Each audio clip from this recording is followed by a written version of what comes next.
Hello mga kaps, ito nga pala yung ginagamit nating molding blade kasi merong nag-request sa atin ng demo kung paano ba natin itong ginagamit at paano natin ito i-mount dun sa ating table saw. So ito yung build niya mga kaps. Yan, meron siyang butas dito para sa ehe. Nasa 1 and 1/8 yung diameter para medyo maluwag ng konti. Yan. Ganito yung style nung kanyang blade mga kaps. Ayan, nakikita nyo. Slant siya. Tapos sa bandang gilid is mas nakapabalusok para makuha natin yung design na raised panel board. Ipinapapanday natin siya mga kaps na muelye. Pagkatapos ay tayo na rin ang naglalagay ng blade na yan mga kaps. Ang overall length nito mga kaps is 9 inches. Tapos yung layo nitong blade mula dun sa center hole ay nasa 5 inches. At yung mula dun sa pinakailalim naman niya, mula dito sa center hole ay nasa 4 inches. Kailangan kasi mas mahaba yung part ng blade niya. And then, nilalagyan na lang natin siya ng pabigat dito sa ilalim. Nagwe-welding tayo dyan ng square bar o di naman kaya ng round bar para ma-level natin at matimbang natin. Kailangan kasi balance yan horizontal. Hindi po pwedeng mas mabigat yung blade kaysa dun sa back part niya o di naman kaya mas mabigat yung back part niya kaysa dun sa blade niya. Kailangan balance yan mga kaps para hindi mapalag. Kasi mararamdaman mo sa mesa ng tistisan niyan kapag mas mabigat yung blade o di naman kaya mas mabigat yung back part niya. Mapalag, maliglig, mabibrate. Pero actually kapag umaandiran, mabibrate talaga mga kaps. Hindi yun maiwasan. Pero kapag nakabalance yan, mas maganda siyang kumain. Yun yung paalala talaga. Yung mga benro lagi.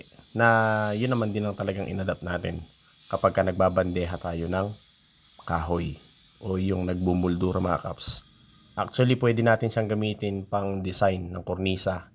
So, nagkakatalo na yan mga kaps dun sa design na ilalagay natin dun sa blade.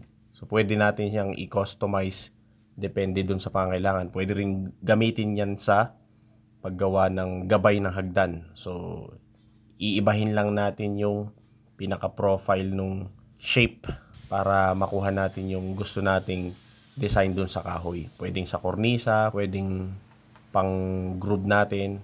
So meron din tayong ginawang ganyan mga kaps pang groove natin sa pinto, lalo na dun sa Yowa na design kasi meron siyang kanal na halos nasa 3/4 yon. So yun, depende sa pangailangan. So ganito lang natin siya i-mount mga kaps dito sa ehe o sa ating table saw shafting.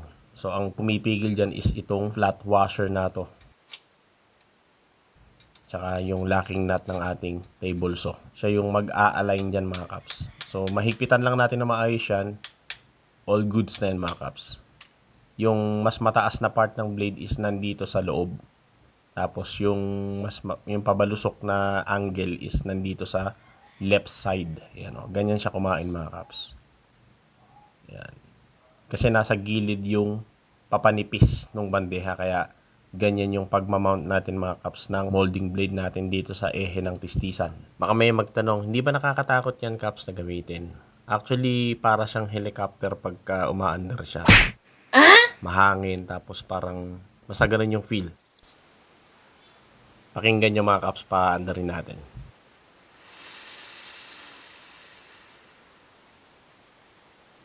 Medyo hindi masyadong nakuha yung tunog mga kaps. Pero doon sa mga nakapanood, yung actual na paggamit natin nitong molding blade sa pagbabandeha o pagmumuldura natin ng mga ginagamit natin para sa pinto, sa mga headboard ng cutlery o di naman kaya sa mga pinto ng cabinet. Yan, ito yung ginagamit natin talaga mga kaps. For demonstration purposes mga kaps, ito yung ginagamit nating lamesa kapag nagmumuldura tayo. Pero hindi ito yung tistisan dun sa kabila kasi yun mga kaps. Ang ginagawa natin dyan mga kaps ay binababa muna natin ng sagad yung pinaka-cover nitong ating tistisan and then pinapalitan natin siya ng itong ginawa naming table. Ayan.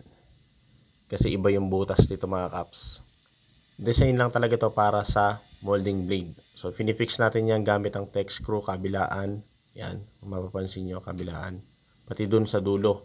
Tapos pinifix din natin yan dito sa gilid.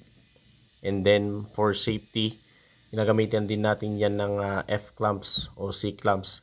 Magkabilang dulo din para fix na fix talaga. So, yan o. Yung mga tech screw natin.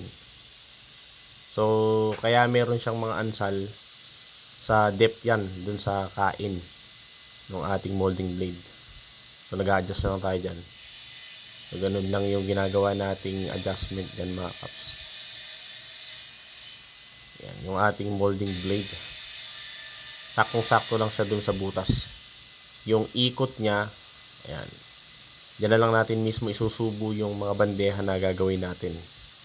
Pero ayan, kung mapapansin niyo yung takip ng pistisa na to, dahil hindi ko nga dito kinakabit talaga yan dun sa kabila. Para makita niyo lang mga kaps kung paano natin minamount yung ating molding blade sa ehe ng pistisan at kung ano ba yung ginagamit nating lamesa. So yan. Diyan na umiikot yung mga raised panel boards natin. Susubo mo lang dyan yan. Bali, ang ginagawa kasi natin dyang diskarte mga kaps, dahan-dahan lang yung subo. Tsaka hindi natin isinasapak kagad yung kahoy dyan sa lapad na yan. Ginigiliran lang muna natin mga kalahati lang, tapos tsaka natin sa pangalawang subo ibubuo natin. Tsaka dahan-dahan lang mga kaps. Kinakaskas pa nga natin yan ng kandila yung mismong table na yan para medyo madulas siyang tulakan. Mabibrate nga lang talaga yan mga kaps kapag ka umaandar na. Pero sanay naman na tayo eh. Tsaka maganda yung finish niya kapag daan niya dyan sa molding blade na yan mga kaps.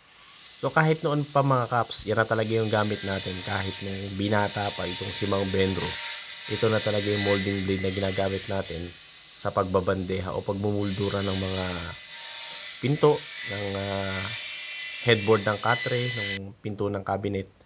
So yan talaga yung ginagamit natin mga kaps.